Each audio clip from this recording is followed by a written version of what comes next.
Welcome. My name is Sara Schaefer. We live in hell. Let's craft through it.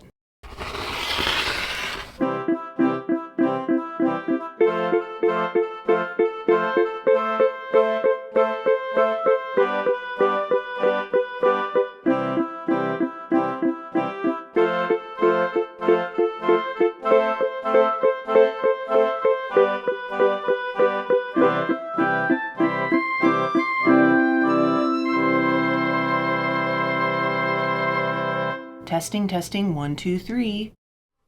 Hello, and welcome to the very first episode of Crafting Through It, my new show where every week I teach you a craft. And we talk about life, we talk about what's going on in the world, pop culture, and no matter what is going on and no matter how you're feeling, it's okay, we're going to craft through it.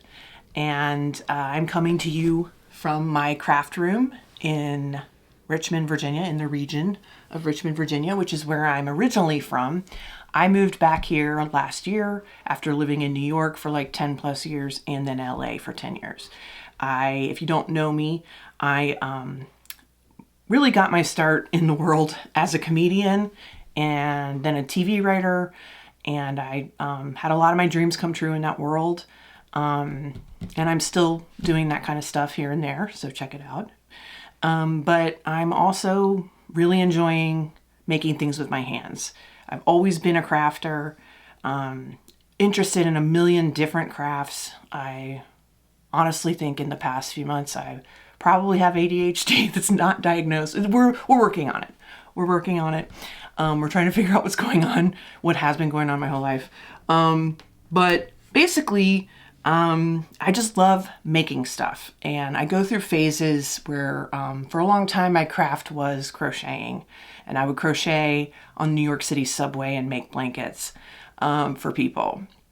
And then it was cross stitch. I was super into cross stitch for a long time.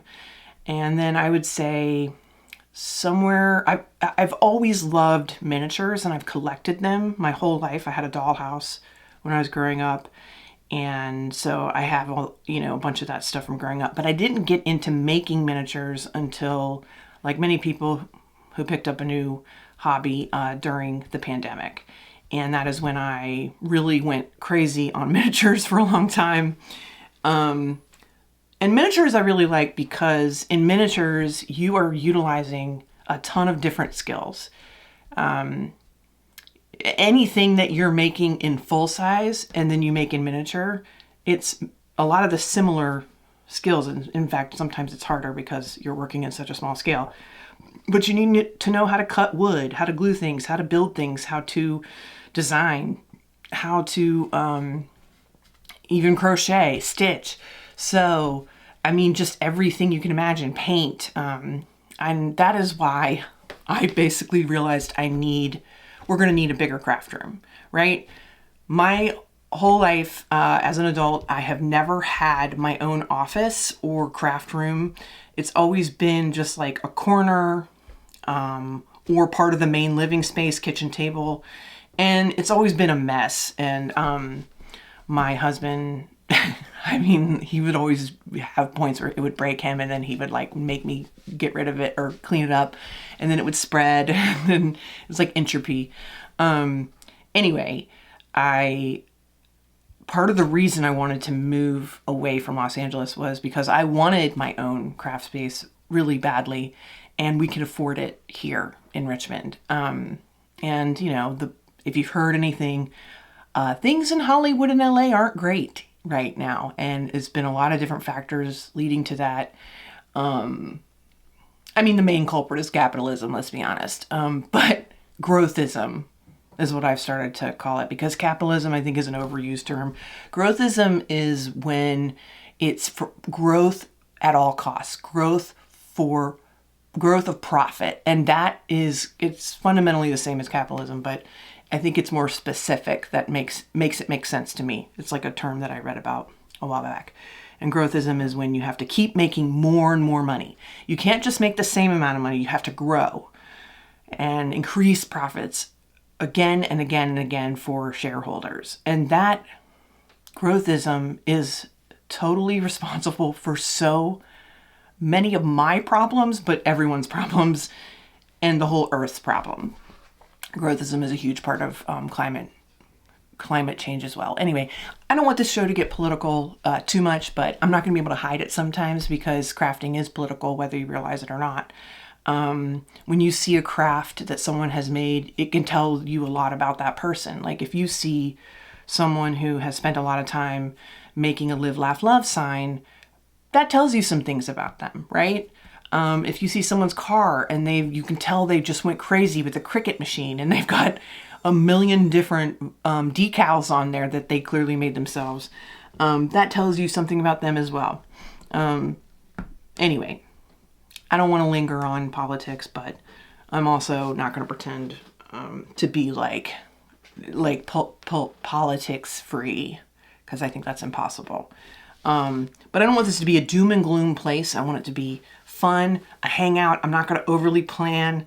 This is just a long form hang out with me, do crafting with me. You can put it on the background while you're doing stuff, and hopefully you'll learn something and you can skip through and to the actual craft if you want to. Okay, lots of talking. What have I been up to lately? Let's see. First off, my new hyperfixation is this cute index card project that I launched. And it started with me being really frustrated with regular index cards. You know the ones, white, for the 4 pastels, pink, yellow, blue, and green. Sometimes purple is in there. Those same pastels. If you've ever been in a writer's room for a TV show, you're very familiar with the standard index card. But also if you're a student, if you've given a presentation. So anyway, I got this idea. This is a long time ago I had the idea for it, but it took me a while to actually execute it. And that was to make cute index cards. And I started like chopping up paper cardstock that I had as scrap. But also then I started finding in thrift stores like greeting cards that could be chopped up, and finding scraps of paper there. Anything I could get my hands on that is the thickness of an index card. And I just started collecting, hoarding, if you will. And then I became hyperfixated on it and I started chopping. And then I started curating and making like I had all the cards spread out over this table.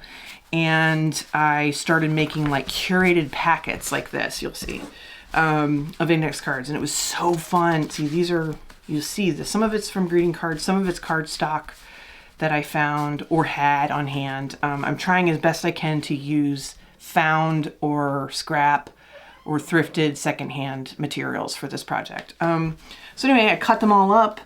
And then I like curated packs that like go together, like coordinated. And it was just so stimulating to get in there and like, oh, this color actually looks good. And like, I would start with one of the like found cards, basically like what I would say comes from a greeting card, a postcard, any other materials, packaging.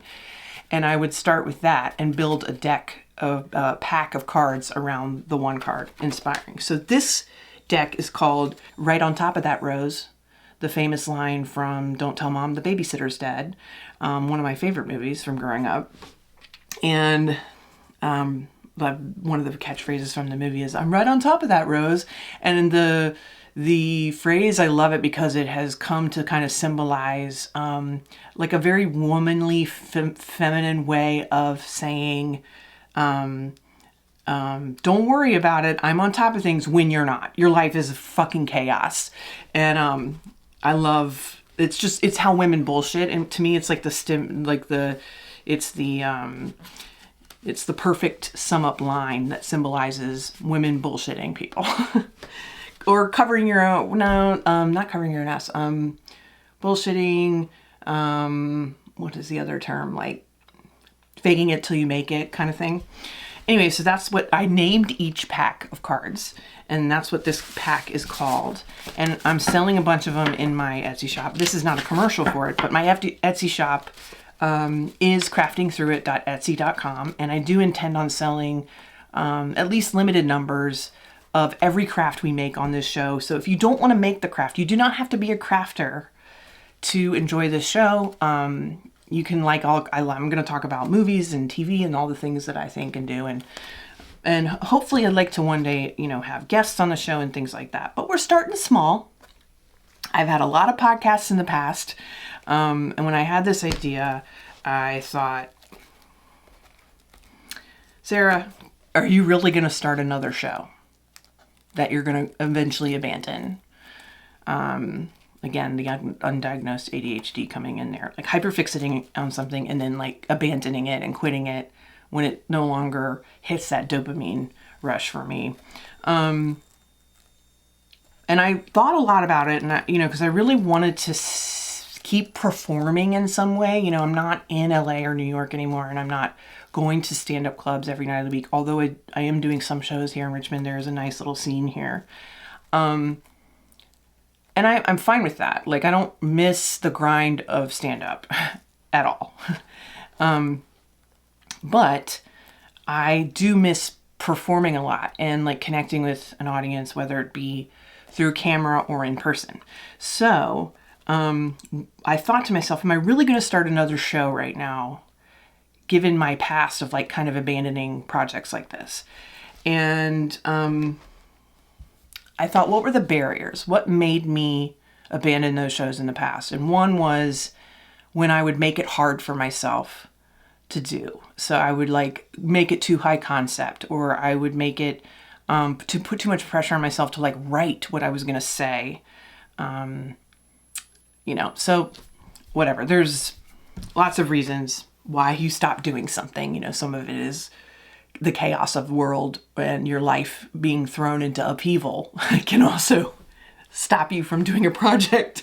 But this one, I intentionally want it to be sort of freeform, but I am so filled with ideas for this show. Like I'm actually kind of trying to keep it all in right now because I have so many things I want to say and talk about, and I need to slow down and realize that I'm going to keep doing this show. And that's one thing that I'm really committing to, is like to keep doing the show, even if there's 10 viewers. I don't care. I am done with worrying about chasing algorithms and numbers and fans, although it would be nice, like and subscribe. But I'm doing this because it brings me joy. And I want to share all of this with you. I'm very, very fortunate to have this space and the ability to do these things. And I keep thinking to myself, gosh, all I want to do is craft all day long and make things, make art that I share with people, no matter what type it is. And that's hard when you're not making any money doing it, really. And I've made money doing stand-up, and I've made money in it. It's feast or famine. It comes and goes, and I'm getting by. I have some things that bring money in, but this is for joy. Okay, I'm doing way too much explanation. I know you're like, just get to it, get to something. Okay, so there's lots of segments that I came up with for this, and we'll get to them. We have time. I'm going to be doing this podcast for the next podcast. I keep saying podcast, but I don't think it's a podcast really, because it has to be visual. It's a show. I'm going to keep doing this show for the next 20 years, so we've got time. Okay. Let's skip to something I'm going to work on. Not work on, but I'm just going to show you, because I'm going to kind of dip back to it every once in a while and show you progress. It's in the very early stages, and it's kind of, it looks ridiculous right now. It's more of a concept right now. So, and I haven't messed with it in months because I've been busy doing other stuff. But this is an idea that I've had for a long time, and I keep longing to get back to it, because this is one of those like showstopper type projects, like on Great British Bake Off. Like, this is the showstopper. Okay, so I had this idea to take elements from a dollhouse and create something functional with it, which is a larger idea I'm working on. I don't want to give too much away because I don't want someone to steal the idea, and they probably will, and they probably have already done it. There's nothing original. Okay. So I'm working on a lamp. Okay. This is the lamp I found in a thrift store. I'm putting a piece of wood over it. I might totally not do this in the end and build my own lamp, because I've now since learned how to wire a lamp just using the socket, and so I might abandon this, but it has a nice heavy base. So anyway, what I'm doing, this is just something I built for it, but what I did is I bought a really shabby old dollhouse off Facebook Marketplace for like 30 bucks, and I demolished it. I like ripped it apart, and I'm going to use the pieces in different ways. But so what I'm going to do is create sort of a 360, like, I guess you'd call it a shadow box, but it's out in the open, or it's part of a lamp, or just a tableau kind of a house. And so on one side, this will be like a kitchen, and this will be a little view of the kitchen, a little view of the living room. And then you turn it around and it is a staircase up to the upstairs. And this is like the entryway or whatever. This is the piece of the old dollhouse that I got, and I started kind of trying to fix it up, but wasn't able. There's a lot of layers of paint on this, and it's really sloppy. But I did get a Dremel for Christmas. I haven't used it yet, but I think a Dremel would be really good at sanding this down and getting it really like sharp and clean looking. And the shade obviously will go up here, and then I'll do other like dollhouse size lighting will be part of it as well. It'll feel very alive. And so what I did here is, this is a different part of the house that I'm going to put here. So I already did this part. And I'm going to make this like a little like hall closet and put shelving in there. I already cut the wood and painted it for the shelving in there. So this is something I'm working on that's long term. I'm going to work on it, week by week, and show you progress as I go. So I wanted to show you that. Anyway, it's fine. But I really want this to be a showstopper piece. I want to make things that are a little more elevated. I'd love to sell things on that level, like on an art level. I'm not in that world at all, and I don't know how to get to those rich clients yet, but it'd be cool to do something like that. And I do actually have my first art show coming up in May in New York City at I don't know if it's an art space or a venue, but they contacted me about, they have like a display and they have different exhibits. It's small. It's not like it's not the Whitney. Okay. I don't even know what that is, but I think it's a big deal. But I am going to have my first, like art display type exhibit. Exhibit is the right word. And it's going to feature my miniatures and like how they interact with comedy and stuff, because they like doing art that mixes with humor, and that's why they approached me. I'll find out the name of that eventually and let you know. But so that's the project I'm going to be working on long term, among others. Let's make this look a little bit neater. Okay. All right. Okay. I'm just going to jump right to the craft this time. I'm figuring this out as I go. And if you ever have any ideas or suggestions, I'd love to hear them in the comments. Like, I've never been a YouTuber, so I don't really know. I don't know if this is YouTube-esque or not, but it is what it is. All right, so we're going to make, I'm very excited, this week's craft is my miniature murder board, okay? This is this is the best selling item in my Etsy shop overall, by far.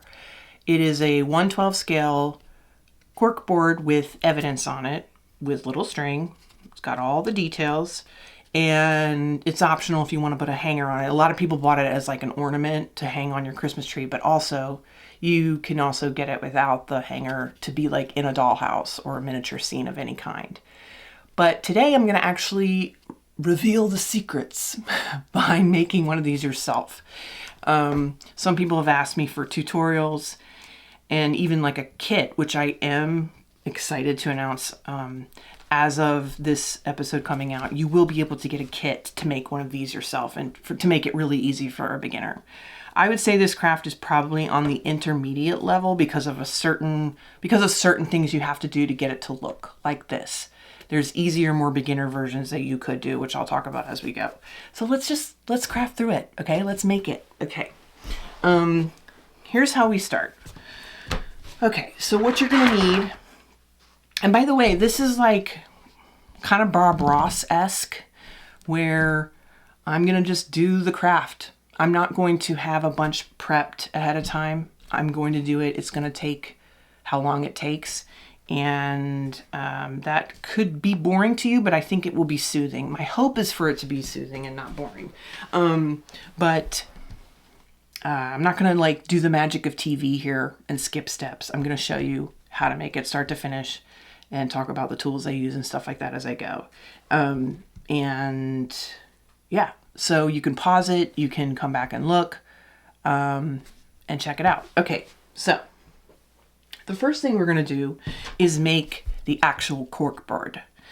And we're gonna start with the wood, all right? So the wood that I use is, I get a little smaller piece here. This is a 24-inch wide, but it's 1/16 of an inch thick. So it's that right there is 1/16 of an inch by 1/8 of an inch.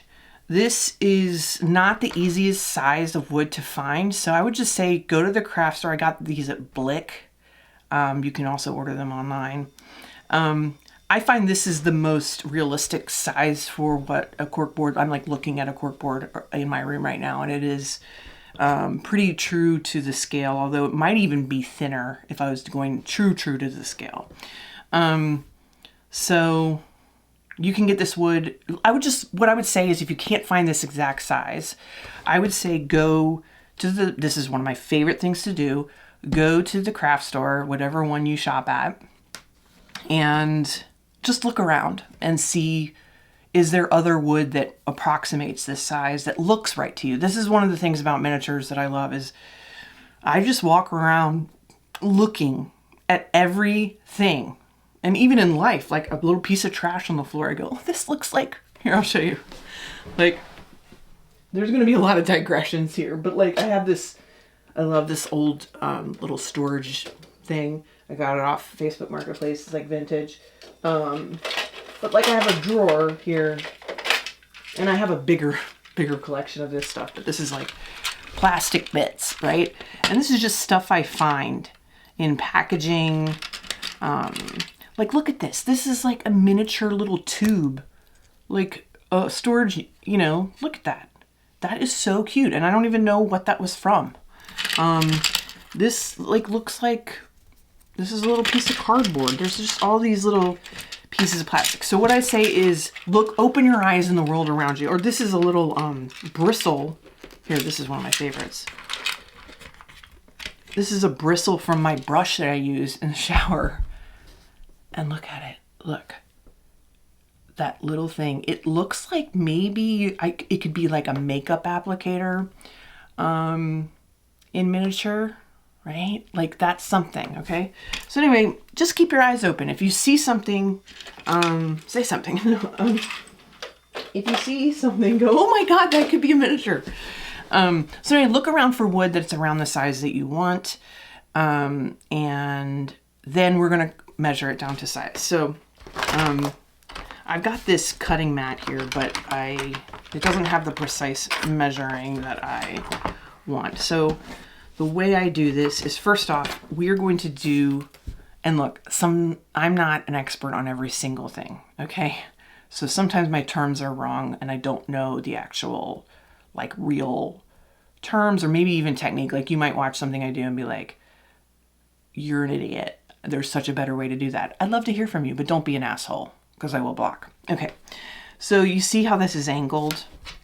We're gonna make, just like a picture frame, we're gonna make it, I guess, what do you call it? Angled, beveled? I don't know. So the way I do that, you can use an X-Acto knife here or utility knife. That is an easy way, but you gotta like, you know, make sure you get that. You can even use this line on your cutting mat if you have one. And you know, you can get it there. But if you really want exact, easy cuts, And this wood is so thin, you could even cut it with scissors, but it's my tool of the week. We're gonna have a tool of the week, guys. I always get questions about this tool when I show a process video online. This is what we call miter shears. Oh, a miter cut. That's what I'm doing. This is a miter cut, I guess. Miter cut. Miter shears. I got these, I think, off Amazon, but like tool shops sell them as well. One of the most critical things I've gotten for making miniatures is this right here. It makes cutting angles so easy in thin pieces of wood. Even like, it will even kind of go through, if it's soft wood, it will go through like even half an inch thick. So anyway, it has this blade here, which is very sharp. I have cut myself. It's sharper than you realize. Even though it feels really thick, it's very sharp, and it comes with replacement blades. So if you have one of these and you're thinking they're not that great, it doesn't cut that well anymore, replace the blade and you'll be like, oh right, I remember what it was like when I first bought this. So it has this, and then it has all these different angles, okay, to get the exact angle that you want. So the first thing I do with the wood, now I've already got one here, but I'll show you, is I lay it across here, and I don't want to waste too much wood, so because I already want to get the angle, because that's how I'm going to measure it. So see how easy that is? I'll cut just one more. So easy. Perfect 45-degree angle. Okay. So then I'm going to make my measurement that I'm going to cut for the other side. Quick note about scale. What is 1/12 scale? 1/12 scale is, first of all, based on the standard system, the stupid American measuring system. And if you haven't seen the sketch on Saturday Night Live with Nate Bargatze about George Washington coming up with the standard scale, or whatever it's called, it's hilarious. Why do we have this scale? Why aren't we on the metric system? I don't know. But anyway, 1/12 scale is the easiest way to remember. That's standard dollhouse scale, by the way. The easiest way to remember 1/12 scale is to think 1 inch in miniature is equal to 1 foot in regular size, in reg size, okay? So it's 1 inch to 12 inches. That's how, it's very easy in my mind to convert things when I'm, wanting to make something in miniature in 1/12 scale. I go, well, this table is 3 feet high, so it will be 3 inches high. That's really makes it very easy. When you get into the more complicated sizes, say you're trying to make a miniature piece of paper, which we will be talking about in a minute. It's like, if you want a miniature 8.5 by 11, you're going to have to divide that by 12, and it can become mathy. And if you don't like math, that could be a problem. But if you don't mind a little bit of math, miniatures are really fun to do. I'm about to sneeze.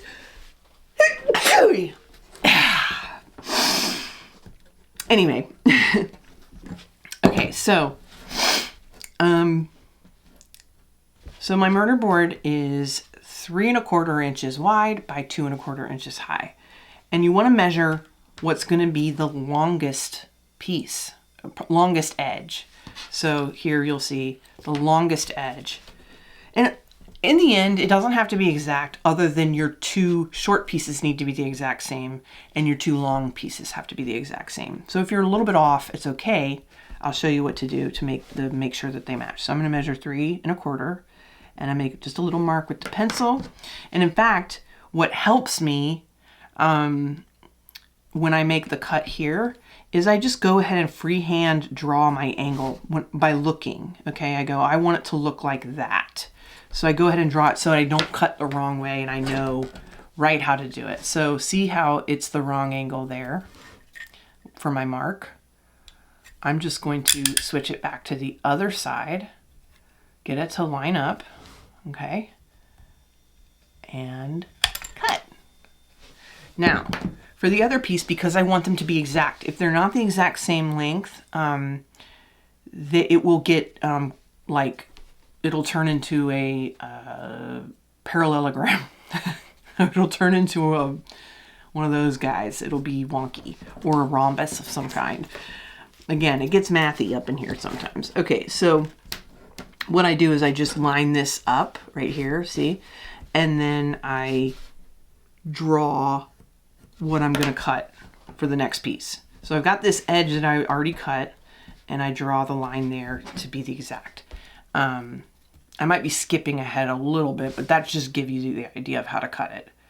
You just want to make sure, and I always double check, that these two pieces are pretty exactly the same, okay? As close as you can get. And then you could even do it that way.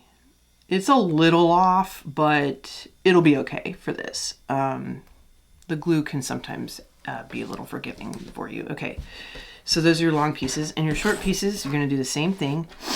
2 1/4 inch. I make a mark, I go ahead and draw it so I know which way I'm cutting. It's already the right way, and then boom. All right, so there. And you could use this technique to make any miniature frame. Like if you want to make a miniature picture frame, miniature chalkboard, whatever, you can do this same process. And I leave the wood bare because a lot of cork boards look like that, just that plain natural wood look. But you can also stain this wood with a stain marker. I have some right here. Like, you can get these in the stain aisle. They're for touching up, but they're great for miniatures because you can just stain wood, miniature wood, with the marker instead of actually having to get messy with real stain. So that's a good tip if you want to make some frames. This is the same exact way you would do that. Okay, so 2 1/4 on that side. Okay. And I just try to line up with where I marked as well as I can. And then I just double check to make sure that these are as close. It's a little off, but I think we'll be okay. Okay, so I always close this up because, again, like I said, this blade is really sharp. And I don't know yet if I should do like all the supply. I will list all the supplies in the comments.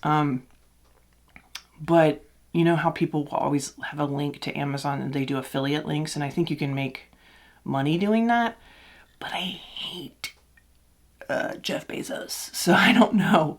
I'm conflicted. I need money, but I also hate greed. Okay, so sound off in the comments. Let me know what you think. Should I do affiliate links? I mean, I should link to make it. I like it when people do affiliate links because then I go right to it and I can buy it, and that's very convenient. But what I've learned is to stop and go, you know what? I could probably find this used if it's a tool or a gadget of some kind. Or I could probably find it in a local shop. But if you don't have the time, I mean, look, it's hard to be perfect, pure, morally pure in this world. Okay, so see how this is going to come together. See? All right, so how do you get these to glue and be see, it's already like gluing this. You could do it freehand, right? You could do it freehand, and that's totally valid, but it might not be very stable if you do that. Because, and this is this week's quote, I'm going to have a quote each week, and it's going to be on my little board over there. The quote this week is, "Glue without pressure is like no glue at all." This is a quote that I'll never forget. It was from one of my theater professors at college, who, I think his name was Dave, I can't remember his last name, and it was stagecraft was the class, and that was where you built set pieces. You just learned all like the backstage rigmarole. And theater, actually, real quick note, being a theater major really helped prepare me for being a crafter. Because they required you to take all these other classes. You had to take stagecraft, where you learned construction. I learned how to use power tools. Now, do I remember? Do I have to relearn everything 20 years later? Yes, but like some things, some concepts, some critical thinking skills linger and make it easier to pick up a new hobby or craft, or just even a work skill. So like stagecraft, I learned how to build stuff. Lighting, I learned how to wire things. I learned how to climb a ladder, which I don't like. Like, you know how there's like, you'd think, oh, I know how to climb a ladder. I remember the playground, but do you know how to climb a ladder and then like be doing something with both hands and not like fall? That's something we learned. I didn't like it though. I would like scream and get stuck and be like, help me. And they're like, you're 3 rungs up. Calm down. And then one of the hardest classes I took as a theater major was, and this is where the miniature stuff majorly comes into play later, is I took scene design. What do we call it? I don't know. I think it was just called scene design, or set design.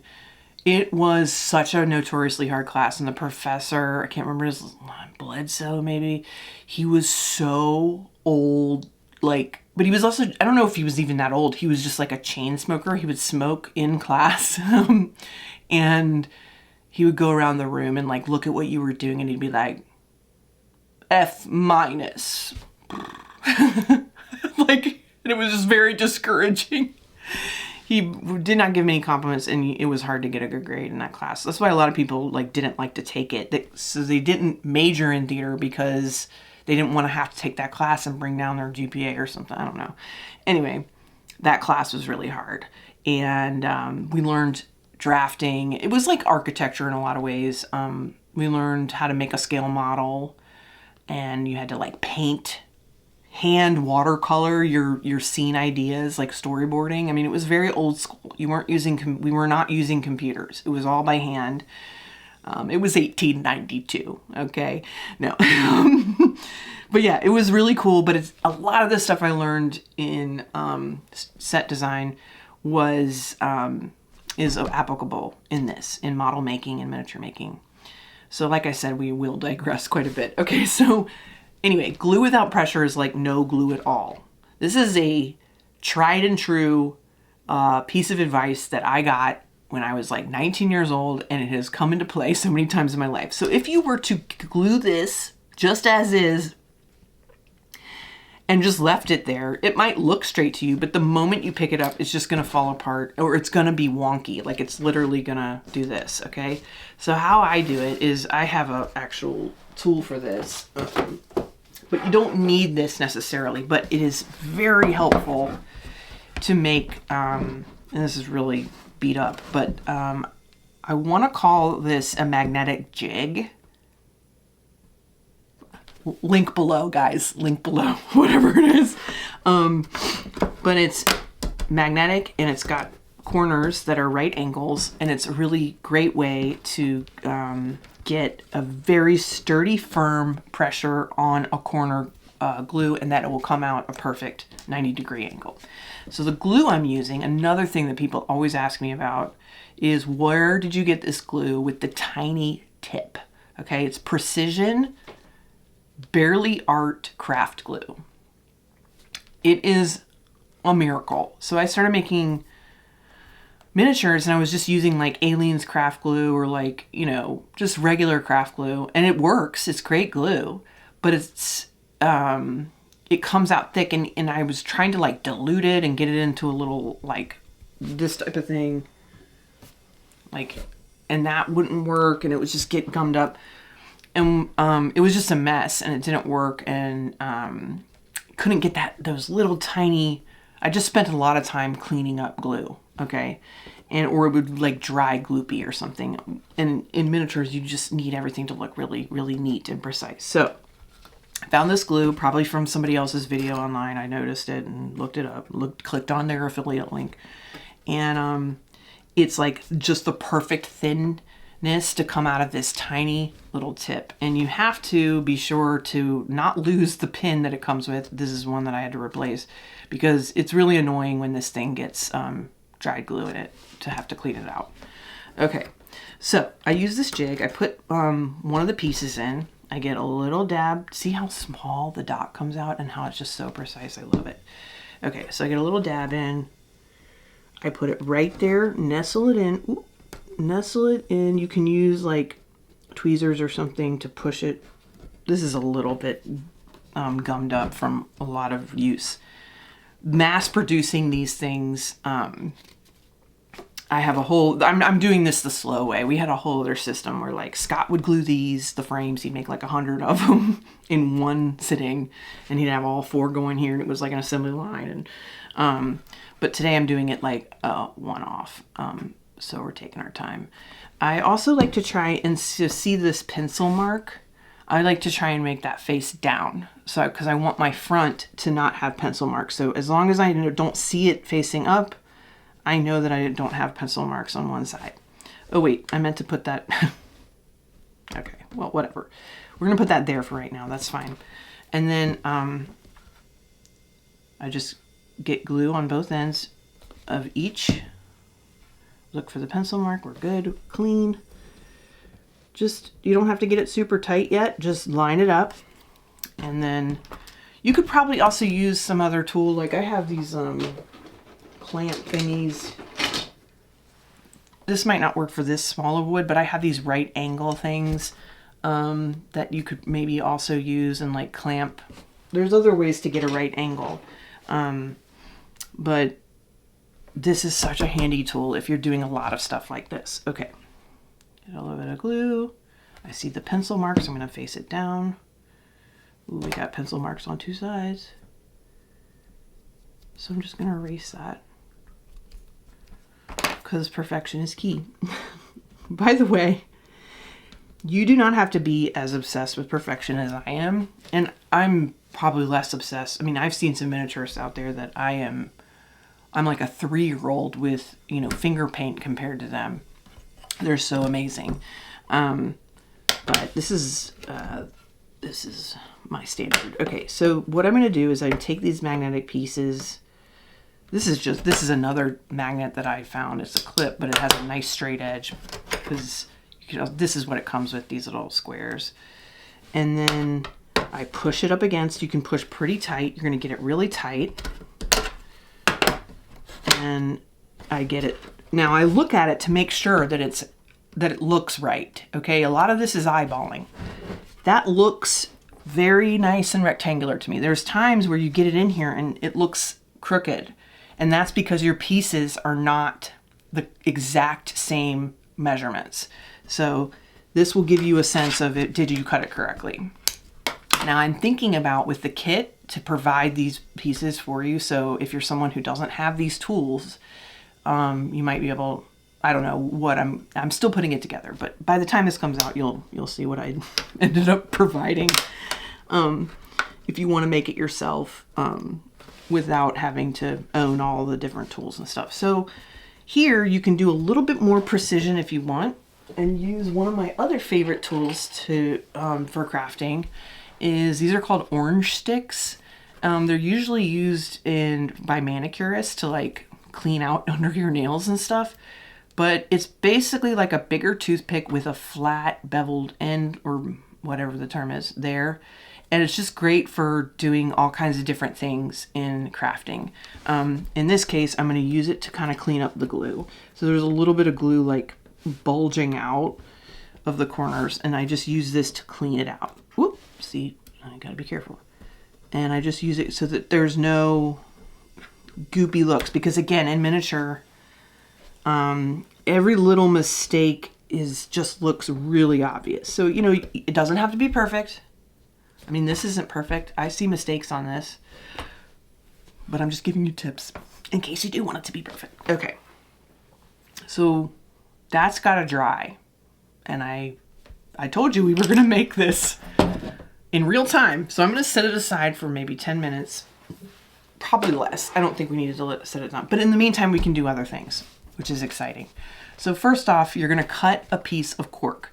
This is a very thin piece. I would say it's a 1/16 of an inch thick. And I cut it just a little bit smaller, okay? A little bit smaller.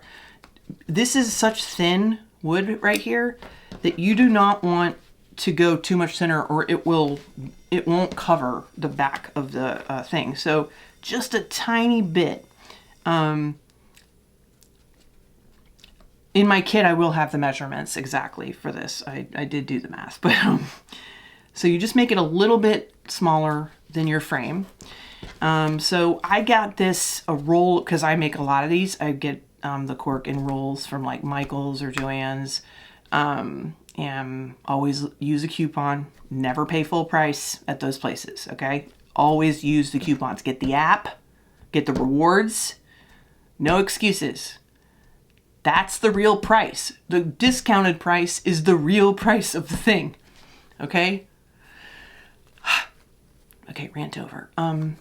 Rant over. I kind of hate that phrase. It's kind of cringe, but I just said it anyway. Okay, so you can get this thin stuff. This is like when I find that the thinnest stuff is in rolls, but they will sell smaller pieces. You don't have to buy a whole roll. But yeah, this is pretty easy to find. If you get a thicker piece, that's okay. It'll just be deeper looking. And if you want this as a hanging ornament, that's fine. But if you want it hanging in like a dollhouse or miniature scale model, you don't want it to get too thick because it'll look weird. So anyway, cut your cork. I've already cut this. Scissors is fine, but one really handy tool for cutting cork I've found is, look at my pegboard. I'm sorry to brag, but it's one of the best things I've ever done. Got this for $8. Painted it, put little flower decor on it, put a frame on it. I did it all by myself. My husband was out of town. Very proud of myself. As I say that, the whole thing crumbles down. Anyway, so use this. I like to use this to cut the cork because it gives a nice smooth cut. It's one of these rotary blades for fabric cutting. And it gives a nice smooth cut. Although scissors do work fine, but make sure they're sharp scissors because it'll get like crumbly if you use dull scissors, and you won't have that precise cut. When I was doing mass amounts of these, I would use the rotary cutter to cut strips and then, just do a lot of production. I did almost cut my finger off though one time with this, but my nail saved me. It was horrible. I probably should have gotten stitches, but I didn't. It was probably right on the border. Okay, so you can use that, cut it to size. And then while we're still waiting for the frame to dry, we can also cut a piece of foam. This is optional. I just do this for neatness. I wouldn't say it's totally optional because you'll see later. It covers and protects these little pins that we're going to use to make our thumbtacks, okay? And it keeps it from coming, apart or whatever. And it protects your cork too. So I do recommend using it. You don't have to. You could use like maybe a piece of cardstock or something, just something to protect the back and make it look neat. This is this foam that is adhesive, although I would say I do use glue because it doesn't stick very well. So any kind of foam is fine. And I just cut it to the exact same size as, you can see this isn't even exactly square, but it fits okay. It doesn't have to be the exact thing. But I make it the exact, you can use the rotary cutter here too, but I'll just use regular scissors. I just use this as a guide. You don't have to get super, super precise with it. I'm gonna just make this easier. Okay. All right, so cut. And voila. All right, so now you've got your foam backing. You've got these ready to go. We're gonna let that dry just a little bit longer and then we will get our pieces ready for the actual bulletin board. This is the exciting part. Okay, so this is gonna come with the kit. It's a little document I made that you can cut out your own pieces that are just like this one. You can do exactly like mine if you want, or you could do your own murder board with your own crime on there, or any kind of bulletin board. I mean, this does not have to be a murder board necessarily. It could be any kind of bulletin board with stuff on it. But I will supply you with the exact pieces I use. It has a map, times and dates, photos, little newspaper articles. By the way, this is all original stuff that I made myself. These are pictures that I took of dolls. I even made a tiny newspaper that the tiny times and a little headline, some second local doll connection. And I did real stuff and then shrunk it down. These are real pictures I took Just, you know, out of wanting it to be original, but also I'm glad I did it because somebody one time on the online was like, are those real? Is that a real murder victim? A real crime? It better not be. And I'm like, no, I made it myself. But also, like, even if it was real, like, why are you going to get mad about that? I mean, I guess it would be disrespectful to the victim, but to make it into like a toy. But I don't know, maybe you're honoring the dead. Let's go to these little suspect pictures first. I want to show you kind of my philosophy about this. As if there could be a philosophy. So you see how I've got a little black outline? That is your guide. I actually try to cut just barely on the inside of the black outline so that it looks real. Like if you see a letter, it doesn't have a little black outline on it, right? So what I do is I use these 2 fingers to steady, and I use smaller scissors because it gives me a little bit more control. So I'm just going to go up along the side of all these. Right? And so when I can already see this is going to start happening, there's going to be all these little pieces flying everywhere. And the pieces you want to use are going to get mixed up. Okay? So what you're going to want to do, I would say, is to have like a tray or something, a separate area that you can put your pieces in, so it just makes it easier because they're going to fall down like face down, and then you're going to have trouble. See, it'll stick to your finger. It'll stick. Never mind. Put it in a little separate area so that you're not mixing it all up. Okay. You want to be precise. You can just cut it directly in there if you want. I do like this because we would do like an assembly line where I'd be cutting a whole page of like just one guy, you know, just cutting hundreds of these little faces like into a little container. Or we had different methods of doing it that we found were like the best. But you can cut in there and then you cut the scrap out here. Cut the piece you want in or put it in. These are a little smaller than these ones because I'm just being way more precise to make them look like actual Polaroids. For when you make them one by one, you can be way more precise. Like when we were doing assembly lines, some of the quality, or not quality, but just like the exact way I wanted it would kind of lose. And when I say we, I'm talking about me and my husband. He would help me make these because when I first put them out, it like went viral and I did not anticipate selling that many. And I mean, we just had to make hundreds of them. It was awesome. Like we made so much money that year. And it kind of made me think that, oh, every year I'm going to make this much money at Christmas time. Not the case. It's up and down, as I'm sure every Etsy owner knows. Okay, so these little documents are great. And let's see. So actually another thing I would say is, if you want to give things a worn look, like you'll see some of these pages are like wrinkled or torn, you could wrinkle this entire piece of paper right now and then smooth it out and everything's already wrinkled. You don't have to do them one by one, but I don't want every single thing to be wrinkled. So I'm cutting them out as I go. I'm going to wrinkle them as I go. I mean, but yeah, true crime, man. This is such a trendy thing. And it was, you know, the inspiration for this craft was a stand-up joke of mine in which I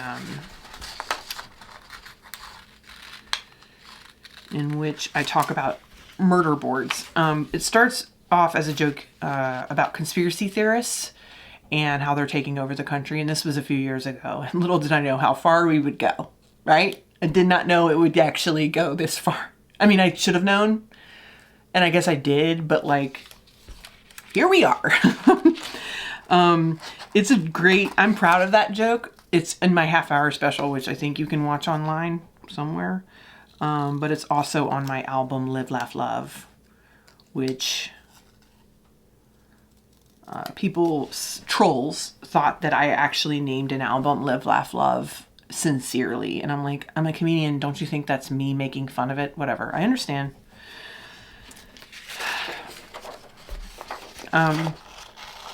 Anyway, so this joke, I talk about conspiracy theorists, and I talk about how they all have an evidence shed. They have a shed out back where they're trying to solve that one crime that they can't let go of. Whoops. that a cop, and he's been given leave of absence, but he can't stop because he's obsessed with solving that one crime. He can't let go of it. He's not spending time with his family. He's out back in the shed trying to connect some goddamn dots. And then I go on to a whole tangent about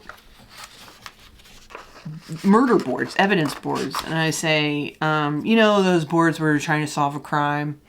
Have you seen modern day evidence boards or murder boards? They're using dry erase boards. Like, come on. What? They're using magnets, please.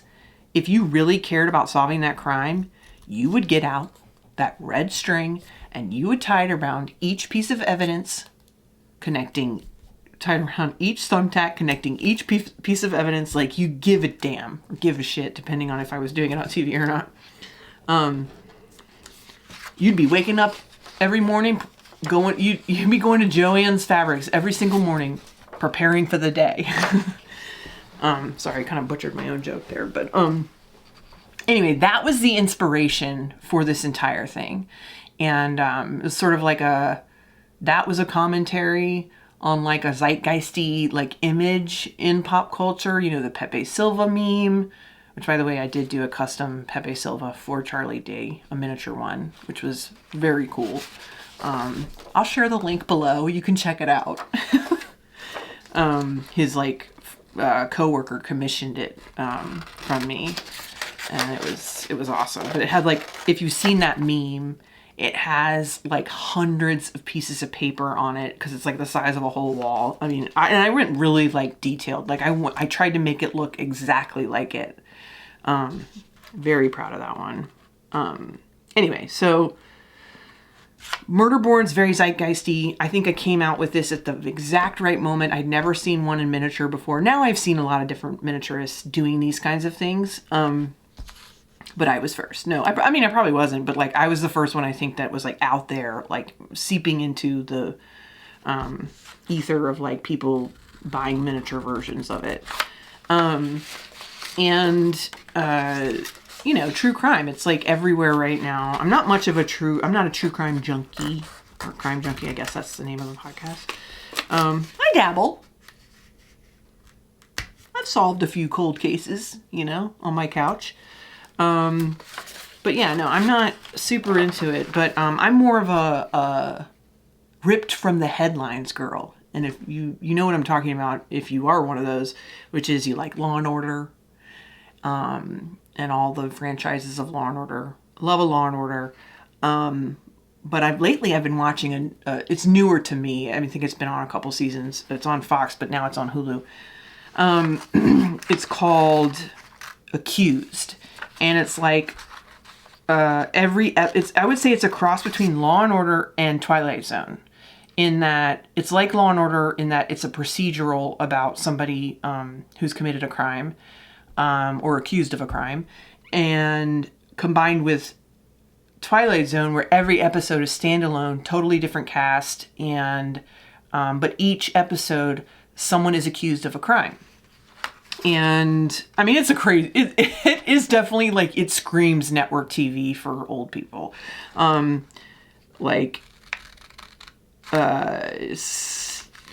of the plot lines are so inconceivable. They skip whole weeks of criminal justice procedure to make the plot end properly. But it is a thought-provoking show, and it does dabble a lot in ripped from the headlines type cases. And I've been enjoying it kind of as a background TV. And it's one of those shows where it's like Law and Order. If you watch past the first minute or two, you're in. You can't turn it off. So if you're about to go to bed, it's 10 p.m. and you're about to start a new episode, don't do it. You can watch the first minute, get a little taste, but once you go past that, you're not going to be able to stop. All right. It's kind of like in Law and Order. If you watch past the dun dun, you're in. You can't turn it off. You have to know what happens. So it's one of those shows where like you really need to be careful with your time because it is like, I can't stop. Gotta know what happens to Billy. And they really do a good job. Sorry, not to harp on accused, but like they do a good job of like breadcrumbing like the information, like where it's like they're on trial for murder, but you don't even know who they've murdered yet. So that's part of it. It's not a whodunit. You know who did it or who's accused of doing it. And usually they did do it in these whatever. Sometimes they didn't do it. That's not true. I don't want to make you think that everybody's guilty, but it's all these cases where it's like morally ambiguous and you feel for the person being accused, at least some empathy for them, or you yearn for them to be, released from this hell of being accused of a crime. Because I think that's like a lot of people's like nightmares, like being accused of a crime you didn't commit, or it shouldn't be illegal what you did because it was justified or whatever. It's kind of cases like that. Anyway, I do not work for the show Accused. I wish I did. I'd be rich, or at least not rich. I'd be comfortable. Network shows, they do pay. They pay way better than the types of shows that I used to write on. I used to write on, if you're new to me, I used to write on like game shows, award shows, variety shows. It's a category in TV writing called comedy variety. And it's a grab bag of stuff.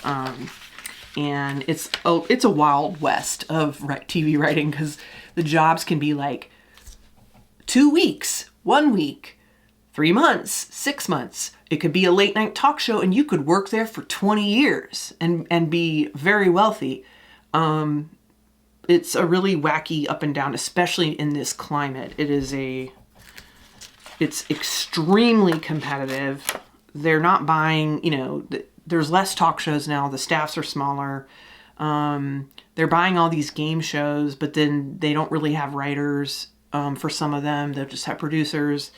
Or just have one writer, it's a mess. And a lot of shows get canceled. I write on a lot of shows that get one season or even just a pilot and they don't go anywhere. So like I can't get momentum, in that world. So I did a couple small gigs writing for that category of TV last year. Very lucky to have those after the strike was over, but it's been pretty dry since then. And I would say most people just in the industry as a whole are really struggling. The networks are developing far less than they ever have. So there's a little insight into Hollywood for you. It's hell, just like everything else. And so that's why I'm starting a crafting show, just hoping that there are enough women going through perimenopause, like I am, that need a friend, who's crafty. I'll be that friend for you. Okay, so we're cutting these out. I'm taking my time. You're probably getting annoyed. I'll pick up the pace here. Cutting these pieces out. Let's see, I'm almost done. Just one or two more.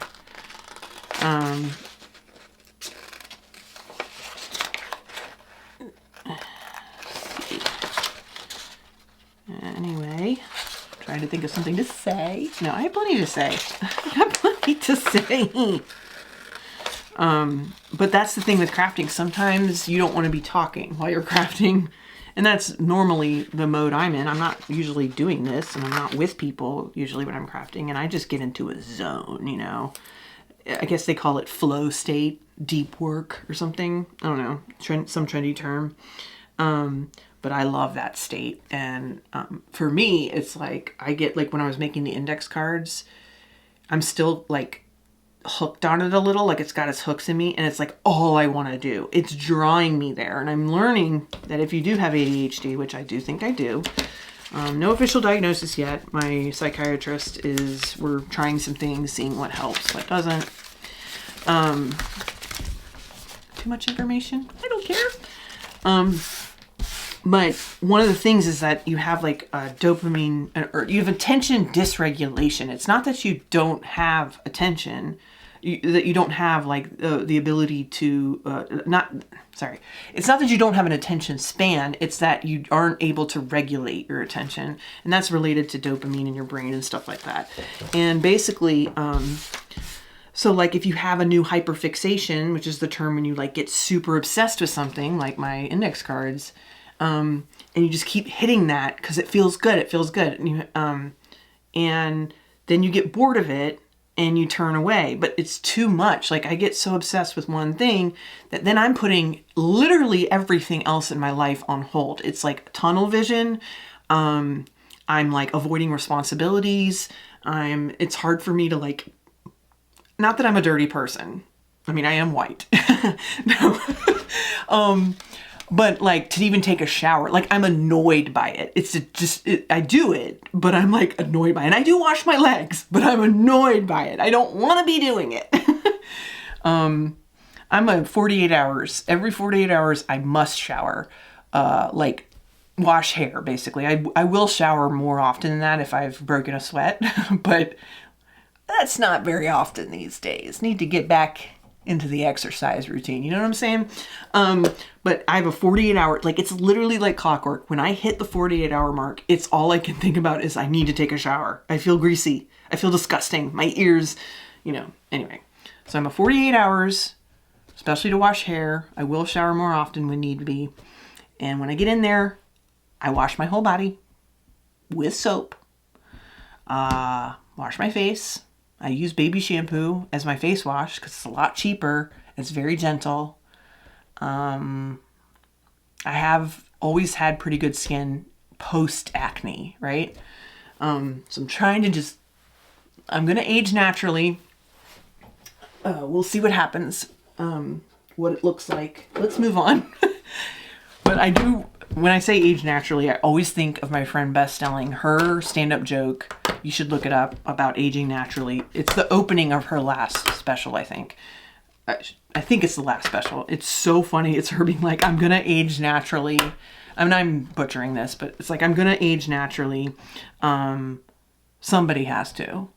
I'm like doing her little, somebody has to. Because she says like in Hollywood, like no one is aging naturally. And she's like, somebody has to, so that we know what a real old woman looks like. As like the constant, as the standard, or like to compare yourself to. Anyway, I love that. But I am at this point aging naturally. You never say never. Like, what if I wanted to get like if I get like a turkey goblet, would I want to remove that? Maybe. But yeah, no Botox or anything here. But I am lucky with like smooth, good skin. I think also my secret is, which by the way, I'm sorry. What I'm doing right now, first of all, the frame has dried. And I'm going to very gently pry it up with like a flat tool or my fingernail or like anything. Because what you don't want to do is yank it like that because it's not the most stable structure even with the pressure. And you don't want to break it apart because it's just annoying. So especially if my jig is really like gummed up and dirty, so it gets stuck. So I just gently break it free. And boom, there we go. So what I was saying is, my anti-aging secret is 1, genetics, 2, I know this is going to sound really disgusting to some people, given recent zeitgeisty conversations about grooming, especially white people, but I only wash my face when I shower. And so I've already revealed to you that I only wash my face, that I only shower every 48 hours unless necessary. And so normally I do not wash my face unless I'm in the shower. I don't wash my face at night. I will remove makeup with a makeup wipe, that if I have makeup on, I always do that. And if I feel dirty or whatever, I'll splash with like cold water. But I only wash my face when I'm in the shower and I use baby shampoo. Because I've always taken the approach of minimalist. I don't use that many products. I'll just use moisturizer and I don't do anything in between that time. Now, when it's active and I have to put suntan lotion on, suntan lotion, that's such an old lady, sunblock, sunscreen. Obviously, but even then I try to wear a hat and just a little bit of, sunblock on my skin in the summertime. But like, I just don't mess with it. And that's always been, I've seen all the like straps and the rocks that you roll around like on your skin, and I'm always, and like the laser mask thing, and I'm always fascinated. I'm like, would I look fucking incredible if I did that? Probably. But I feel fine now. I see things happening, okay? I see things changing. I see it. But another one of my secrets, besides genetics and besides being filthy, is let's do the next step. Hold on. Cliffhanger. I don't want to get lost in talking. Let's do the next step of the craft. Okay. Because what if you were just watching this to learn how to do it, and now you're like, lady, hurry up with the skincare routine. Like, I don't want to hear about that. Glue, bitch. All right. See how smooth that bead is? Like when I was using the old glue, like where I would use like a bigger like bottle, it was such a mess, and I was like constantly cleaning up glue. So you do glue all the way around, and you take your cork and you just put it down. Now again, glue without pressure is like no glue at all. So we are going to, I just wipe it up if there's any excess. I also always have a little wet towel here to get glue off my hands so that it doesn't get all over what I'm trying to make. And so sometimes if you buy a cork on the roll, it's really curving. It's really hard to get it to stay when it's just kind of like more wet glue and not like industrial, like instant crazy glue type. So this is actually pretty flat. You might want to let your cork flatten out if it's curved, because it makes it so much easier, because it'll keep popping up. But also I put it under a book just to give it a little pressure. And today's book is Jazz Up Your Junk with Linda Barker. Fabulous furniture makeovers from the star of TV's changing rooms. One of my thrift store obsessions is old decor and crafting books. I have a whole shelf of them, or one tier of a shelf over there of them. I just love crafting books. Like, does anyone actually like do the things in the book? Because now with YouTube.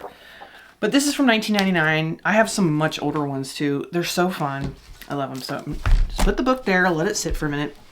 Okay, so anyway, what I do for skincare, for anti-aging, my third secret is gradually gain weight over the course of 5 or so years. Put on about 30 to 40 pounds. You know what happens? The fat fills in, It fills in so that none of the wrinkles have anywhere to take root. Now, you have gained weight, and if that's something that you didn't want to do, you can never win. That's the thing. Women can never win.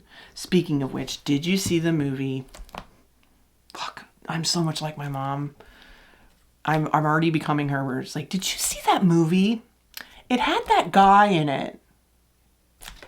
And they were like going to this thing, and you're like, what are you talking about? That could be literally any movie.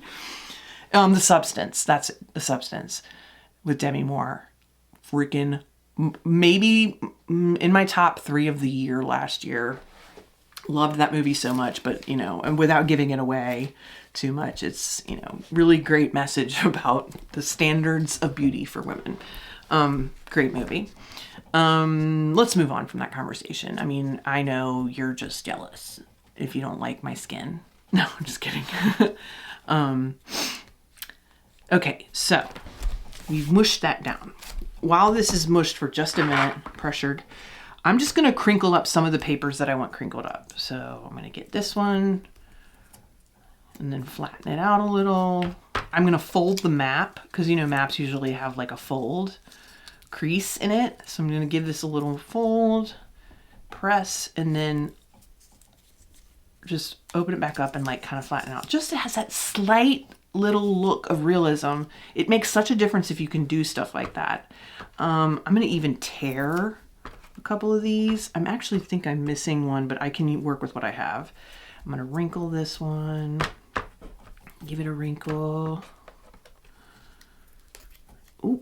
And if you accidentally tear it, that's fine. You want this to look like somebody really maybe be going through a manic episode while they... This is very Carrie and Homeland during a manic episode, okay? You want it to look like they're slapping it up. They're feverishly trying to solve the crime.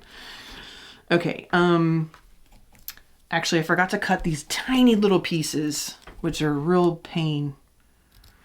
But just make sure you don't lose them, because they add a little bit of realism that we definitely want.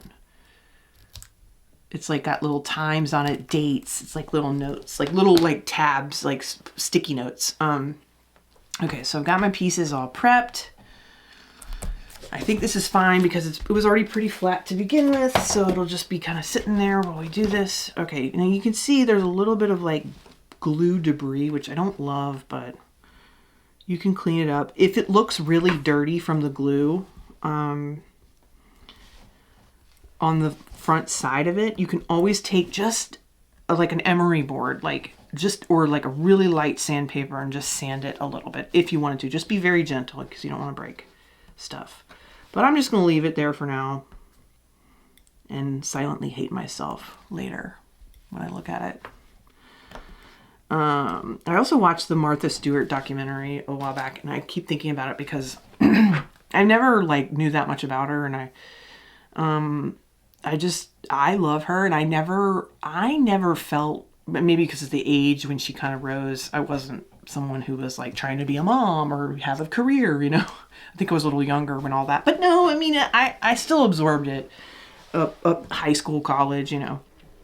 But I know she was hated because women were like, oh, so I'm supposed to do that and this, and you know, like they felt like they couldn't live up to her standard, and she was setting an unfair standard.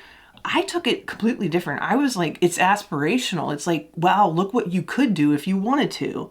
And I never took it as you have to. I mean, although Martha does have that vibe a little bit where it's like, oh, you didn't churn your own butter? You know, like you can see why she was thought of as a bitch. And I'm sure she's very difficult at times to work for, because she's very, I would say demanding, or like she's very particular. She knows what she wants.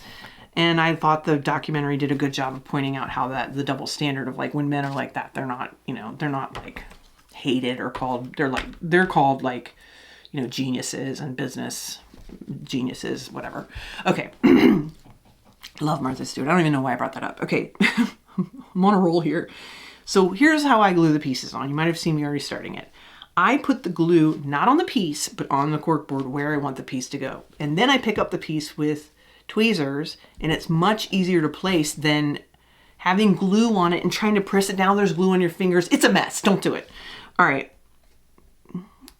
Use the tweezers. Now, you might have some excess glue. It will dry clear, but, you know, you just wipe it up a little. Okay, I've got my suspects. I'm going to put the map down because that kind of like is what I usually start with because it's the biggest piece.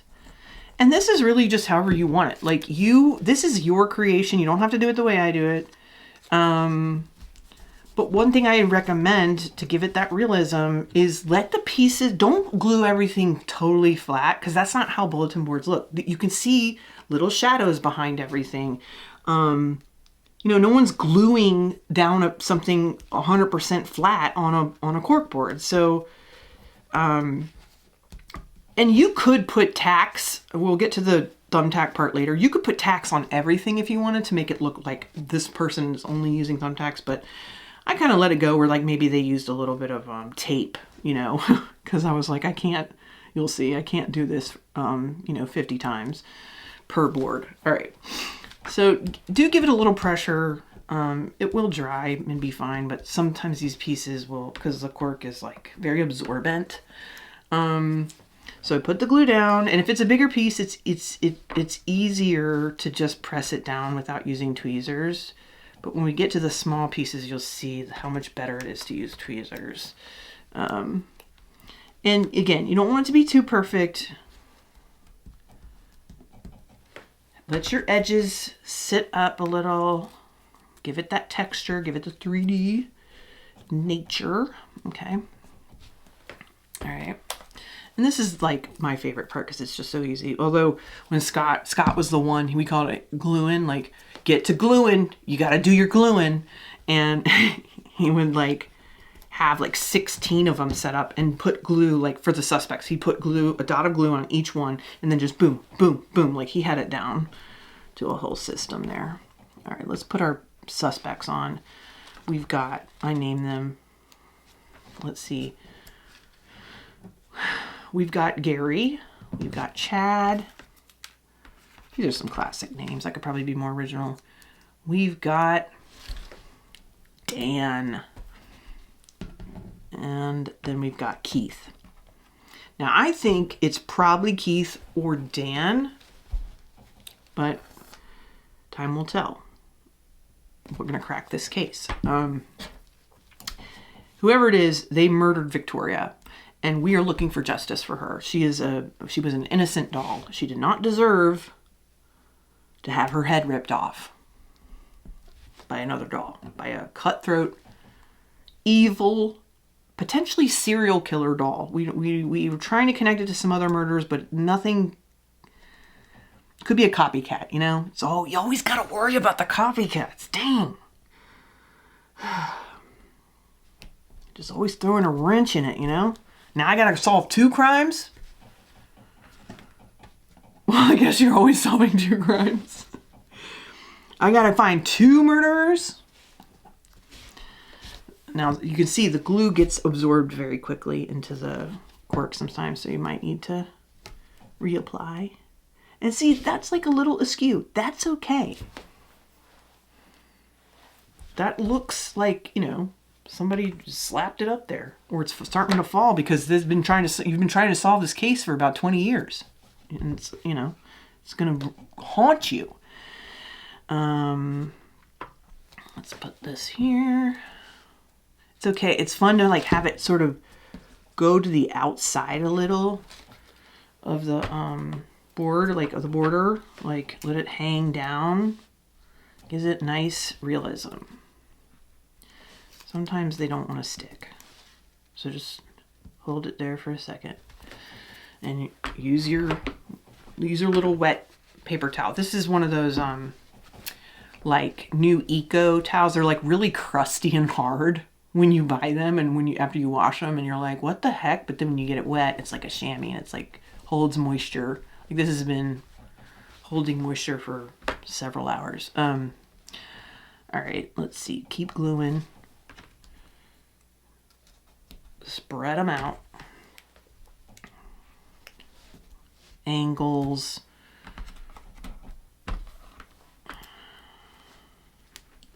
I'm not really using the tweezers much, am I? I usually just try to do that for the smaller pieces. Okay.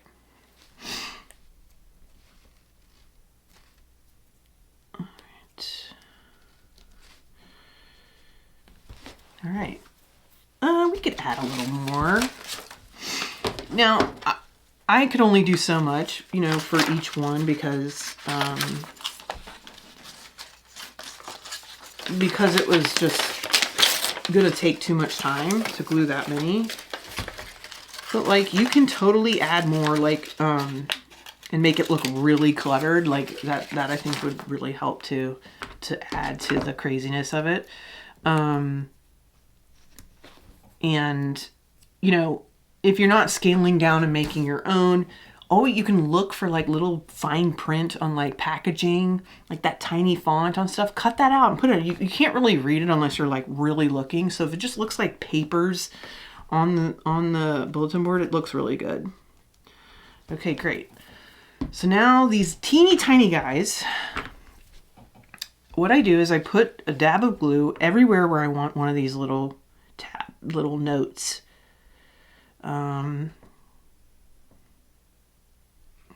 And there's 6 of them. 1, 2, 3, 4, 5, 6. Okay. Now, tweezers really come in handy with these. Now I'm only going to glue. There's a reason. Again, you don't want it to be super flat. I would get mad because Scott would just like, everything would be so glued down, and I'd be like, no, you got to make it look real. 3D shadows. Shadows and light. And then what I do is, well, I wait till it dries a little bit because it's going to get too goopy. It's already, I might have, it's hard because you only need a little bit of glue, but you need the right amount.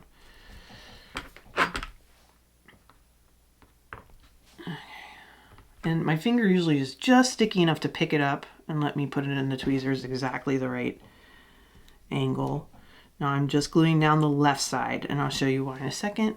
I mean, you can probably guess. Okay, last one.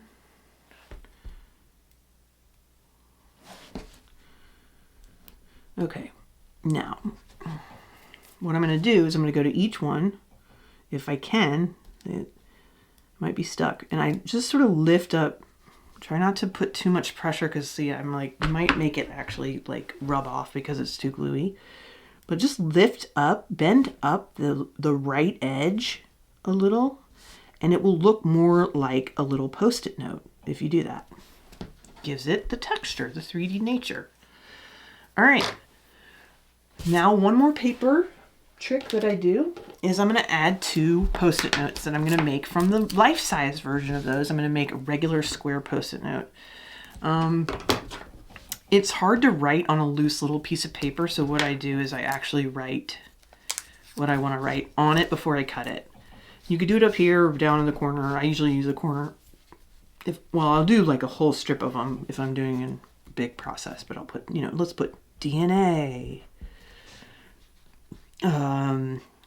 You can put, I have cell tower here. Let's just do that. You can do cell tower or anything you want.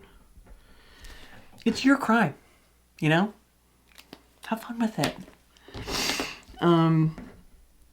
Okay, now I'm just gonna cut as square as I can and as little as I can to make it look the right scale. Now it's probably a little bit bigger than what a real Post-it note in that scale would be because it's just hard to write that small. You could probably scale it down and print. What I've done sometimes if I want handwriting, like for instance this one. This isn't me scribbling, and like a lot of times I will write something full size on a regular piece of paper and just take a picture of it with my phone, and then I shrink that down and it looks like a handwritten note. You might not be able to read it, but it looks real. It doesn't look like I was writing, a huge hand was writing tiny. Does that make sense? Okay, so same thing, dot wherever you want it. Let's mix it up, put it here. Okay, that's too much glue, but it's okay. Okay, again, you just glue the top of the Post-it note because that's where the adhesive is. No, I don't want to cover up Victoria too much. I might have okay, there, that's okay. Ah! See, the glue starts getting all over your fingers and it makes things difficult. Okay. Just let that set for just a second. And then again, come in, hold it down, come in and lift it up, bend it a little so it looks like a real Post-it note that always sticks out at the bottom, right? It always has that curve. Look at that. Do you see how there's like texture? 3D. Okay. Now, this is what I would call one of the intermediate parts of this project because it's sort of a method that I just came up with that to me looks the realest of all the different options out there. To make tiny thumbtacks, I just was looking around, like I said, and I was looking around in my own supplies and I saw this and I thought, wow, the top of that looks just like a thumbtack. And I had been racking my brain. How am I going to make the thumbtacks? Do I paint a little piece of paper silver? Do I cut? How am I going to get tiny little circles? Like I just was thinking, how could I do it? And suddenly I was like, aha. And then I thought, well, these are really long. Can I cut it? Can I cut these? What do I do? Do I just cut off the top and glue it? Finally, after a lot of experimentation, here's what I figured out. So this involves a lot of sharp, pointy things being pushed through a thing and maybe potentially into your fingers. So let's just be careful, okay? Maybe experiment on a spare piece of cork first so you can get the hang of what it feels like. So you don't rip this up because if you push too hard, you might rip it. So take this pin. These are dressmaker pins. You can buy them in any craft store. To me, they're like the exact right size.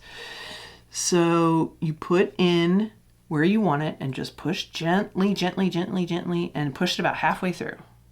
Okay? You can keep going for all the places that you want to have a push pin. Yep. Okay.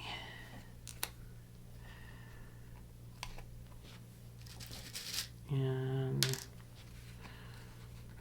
Victoria gets one.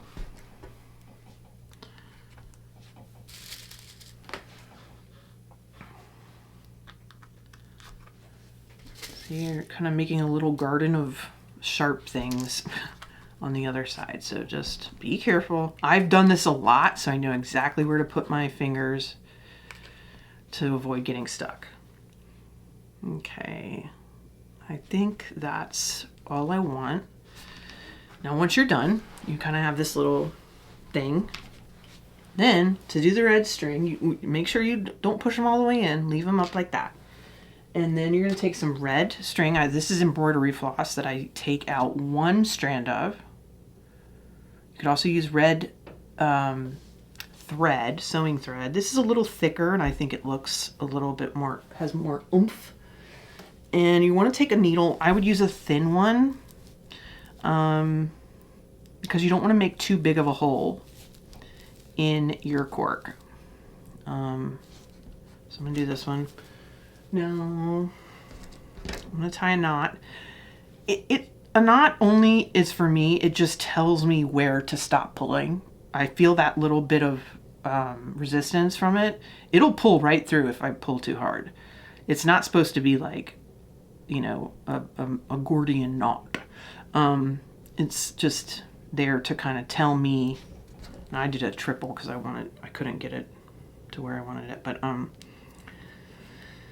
so just keep that in mind. You don't have to, if you're someone who sews and you don't tie knots, because you just like leave a little bit extra on the end and that's your way of doing it, that's fine. Thread the needle. I can thread a needle pretty easily, but for now, as I get older, it'll probably become more difficult. Okay, so what you're gonna do is, it's like sewing a little bit for the first step especially. You're gonna go to the back and push through right next to one of the pins where you wanna start. And you gotta, you know, have the right kind of, just the right pressure to get through both the cork and the paper. Pull through. Don't go all the way. And then you're gonna wrap it around the shaft of the pin 3 times. Okay? Hold it taut and then push the pin all the way down. See? Okay, now you're gonna go to the next one. Now I'm kind of using my fingers back here to control the angle of the pin. That's sort of an advanced technique that I just learned from experimentation, but you'll figure it out because it can come loose really quickly and it might frustrate you, but just keep working at it, you'll get it. Push it down once I've wrapped 3 times, and then I just kind of go all over. Now it can get tricky, but I kind of got into a groove with it. 1, 2, 3. 1, 2, 3. 1, 2, 3. 1, 2, 3. Now in this one I push down, and I don't want it to just look like like a point A to point B type string. I want there to be different strings that are going to different places. So right here, I'm going to push back through right next to the pin, pull it through like I'm sewing. Uh-oh, there's a little bit of a knot. If you get to any of that, just try to untangle it gently. I hate those little twisty knots. I can probably just yank it through. Yep. Just be careful because you don't want to rip the cork. It can be kind of crumbly. All right, so then I'm going to find where I want to come back up and start like a new thread. So I'm going to come back over all the way over here on the other side and push through just again. Now this is the part where it's really easy to stab yourself, so just be careful. You could wear a thimble if that helps. I stabbed myself so many times making these, like making hundreds of them. My poor fingers were like, please stop. Even just like holding the pins was like hurting my, like it was just, they were just raw from doing this. I'm gonna go back to the center. This is the scene of the crime. Back there. Wrap it again. And then go to Victoria. And then I'm just gonna end there because it kind of, I don't want to overdo it. This is like supposed to look kind of realistic. Like, okay, there's a string that does that, and there's, you know. And then gently stick it back through. And this time, just pull it. Okay, now some of the pins might have popped up a little, so just push them down. And at this point, I turn it over and I cut the thread. Just leave it a little slack so it doesn't pull through. Don't lose your needle. One time I was doing embroidery on an airplane and I dropped that needle and I couldn't find it, and it was just somewhere. And I was like, oh my God, what if someone sits on it, steps on it? I was like, and it was nighttime, and I'm like using my phone, like, but I don't want anyone to know what I'm looking for, although they probably could tell. Okay, so now I want to make sure this string doesn't come loose. So what I'm going to do is reinforce it with a little bit of glue. Okay. Just put a little dab, like try to get it under the pin head, like on the thread. Just the tiniest amount. And it's okay if you can see it now. We're going to do something real quick, but plus it will dry clear. And then just get some glue so that it just sort of reinforces what you've done and it won't come loose. So then I just take my nail and I like sort of wipe it, and so it's not too shiny when it dries or globby. Push down, just kind of cleaning it up, pushing down, making everything really secure. Cleaning it up, and then the fun part. The fun part. Ooh, and one thing you can do too is like pull this little note to go above the string. You know, you want it to feel like it's fun to like manipulate the string a little bit to like look, again, not so perfect, like it's caught on something, you know, like that's cool, like right there. Okay. And if it moves back, it's fine. Okay, so now we need to get rid of all this, right? You need to get rid of your needle garden, your needle forest, pin forest, whatever we're gonna call it. So what I do is I get some wire cutters, or whatever you call these. I'm really bad at knowing the names of tools. What are they? Wire cutters? Okay, you'll tell me because that's how the internet is. Okay, so what I do is, this can be very bad if you don't do it correctly, okay? You literally could have a very sharp object flying through the room to your eye, to someone, to the floor where you can't find it. So please, please, please be careful when you do this. There's multiple ways you can be careful. You could, what I do is, so first of all, let's just say what you're gonna do. You're gonna take these, see how there's a flat edge. You're gonna push that, not push, but you're just gonna lay it against the cork so it's flat. And then you could hold the pin, squeeze, and it cuts, okay? And then make sure you put those somewhere that you don't lose it, because you do not want to step on those. My friend Dan Van Kirk came to my house one time in LA, and we had a shag carpet, and he literally stepped on a pin or a needle that I had dropped into the shag carpet, and it was like in his foot. And my husband loves to remind me of that every time I'm doing something like this. I'm sorry, Dan. We're still friends.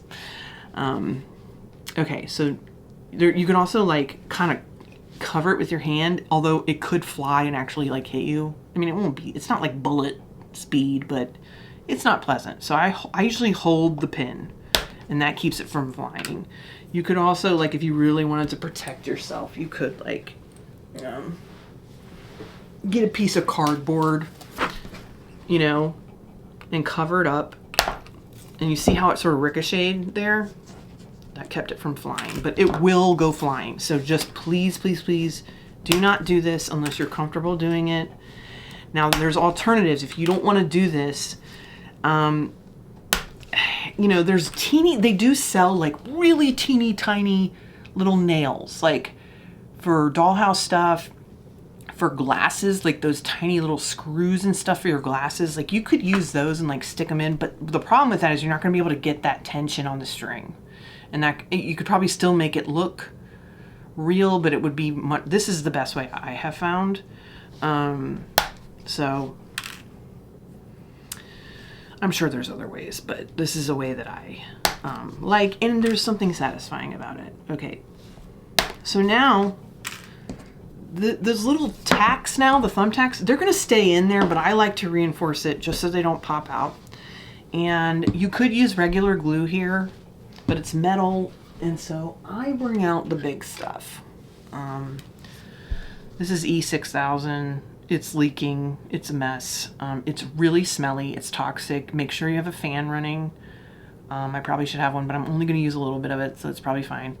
Yeah, this is not something you want to really get inside your body too much, this stuff, but it does really work well. So I just say use it sparingly. So what I do is I just see, and it's like busted, so it's, yeah, it's a pain in the ass.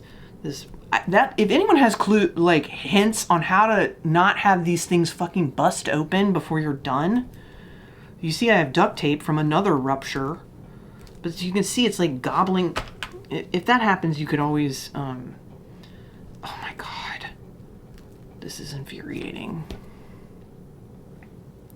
I really should have had a new bottle for this, but it's like squeezing out. Okay. Oh my god, I'm gonna fold it up. Maybe that'll help. All right, there we go. Okay, so I just dab it where I can see shininess or where I know there are pins. So it just sort of gives it some extra hold so those little tacks don't come out. I've never had them come out, but you can never be too safe with, you know, something that you want to keep and not have it fall apart on you. Then I take it. Oh, it's stinky. Okay. You can always also wear a respirator if you're really worried about these types of fumes, but usually a fan is all you need. And just like, don't do it too long. And then I make, okay, so if you're gonna make this a hanging ornament, you're gonna add a little extra glue for the top here and just give it a little extra right here. You've gone all the way around with a square. Now the piece of foam comes in, but first, if you're gonna make it an ornament, you're gonna take a little bit of string, your string of choice, cut about 3 inches or so, and then when you have a cutting mat, it makes it very handy because you can just center it. Whew, this stuff is so stinky. Just rub it a little, get it on both sides. And then we've already pre-cut our foam. And so then you just take this off, peel it off, and place. Now, this kind of glue doesn't need that much pressure because it's crazy strong. However, if you see any edges that are like poking out too far, you can trim the foam, but this is fine. Maybe there I would trim a little bit, but it's okay. And so this part, you'll see where the handle is, it's like sticking out, and that's because we're not putting any pressure on it, and it's like, because of the string, it's sticking out. So what I do is I apply some pressure with a clip of some kind, and I just place it there, and I let it dry for 15 minutes or so, just to get that hold. And then I'm done. And then you have this. It's so cute. I love it. I really hope you guys make this and make your own. You customize it, and please send me pictures. I'm really glad to finally share this so that other people can make it and sell the kits if you want it to be pretty easy, aside from a few of the steps. You don't need all the tools that I have if you use the kit. There's I clean as I talk, okay? Otherwise I'll never do it. So I am gonna have 2 versions of the kit where you actually get some of the pieces physically, or you can just get a download, which will be cheaper, of this, well, cut it up, but of this document plus some instructions, so you can make everything from scratch yourself except for the little artwork.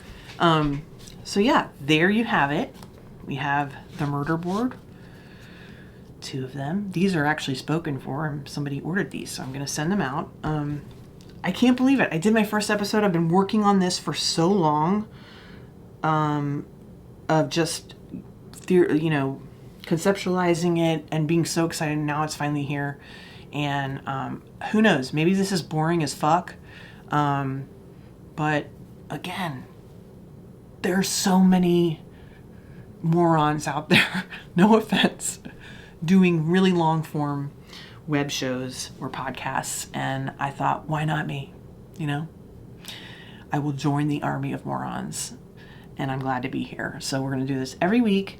There's going to be new craft. You can buy the craft from me if you don't want to do it yourself and you just want to hang out with me. I love that. But I also encourage you to try. There's so many things we're going to explore. I can't even tell you. I have a bulletin board over there covered with cute index cards with ideas for this show. I haven't been this excited about something in a really long time. So please subscribe. And if you want to support me, there will be many ways going forward, but I'm probably not going to do Patreon or something like that at this point. It's all going to be like you just buy something from me to support the show. I think people have subscription fatigue. And if you just want to support it at this point, share. If you liked what you saw, share it with people that you think would like this. And yay, I'm so excited. Thanks for watching. I'll see you next time on Crafting Through It.